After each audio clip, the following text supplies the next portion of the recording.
sinusubukan pa rin akong pakalmahin ng mundo. Kung ganyan ang paraan, susunod ako. Magandang pakikibaka araw-araw. Dapat ba tayong maghalikan ng kaunti habang tinitingnan ang parehong ating mga orasan? Magplano tayo na magkita sa isang lugar. Yan ang pinakamalayong bagay mula sa paalam. Sa wakas, dumating na ang oras. Lahat hanggang kahapon ay isang prologo. Binabalik-balikan lang ang mga lumang araw. Ako na ang may tungkulin, napasanin ang bigat sa aking karanasan at kakayahan. At lahat ng tapang ko ay pinabayaan kong magbulok. Sa hindi pa nagagawang bilis, lulusong ako sa'yo.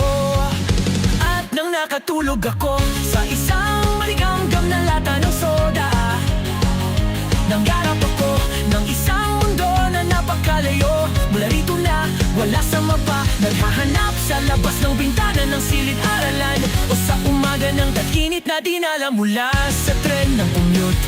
Oh, mga salitang tulad ng bukas o hinaharap o kapalaran. Kahit gaano pa kalayo ang kanilang pag-abot, humihinga kami, nangangarap kami. Itinataguyod namin ang aming pag-ibig sa isang walang panahong lupain na napakalayo. Pati ang pangalawa, mga kamay ng oras ang tinitingnan nila. Kami nang pahilis habang sila'y tumitiktak. Paano ko sana'y magkaroon ng walang hanggan upang magamit buhay na ito? Hindi lahat ng hinaharap na buhay dito mismo sa mundong ito kasama ka. Ilagay natin sila sa malayo. How do you do it? Lahat ng nice to meet you.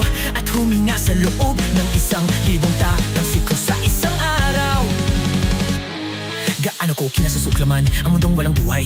Iyan ay binubuo ng mga salitang nasa diksyonaryo na nakita ko sa pamamakitang ang aking kaleidoscope. Sa isang monotonong umaga ng Agosto, nang lumitaw ka sa harapan ko, napakita ka ng hiya pero hindi ko na-miss ang iyong ngiting mukha.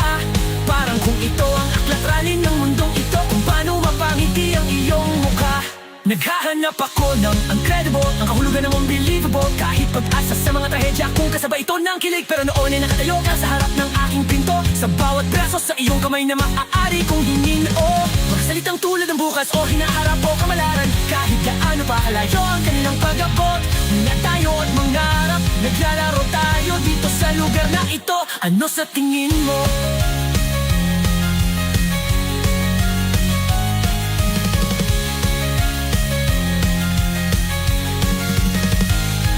Kahit sa paraan ng iyong pagmamahal, sumpa na amoy ko ang amoy mo. At sa paraan ng iyong paglakad, naririnig ko ang maliwanag mong mga tawanan. Dahil isang araw mawawala ka, iingatan ko ang bawat bahagi mo. Siguraduhin mong nakaukit ito sa sakit ng aking mga mata. Hindi ito isang karapatang nararapat sa akin. Ang tungkulin ko na dapat sana ay natupad.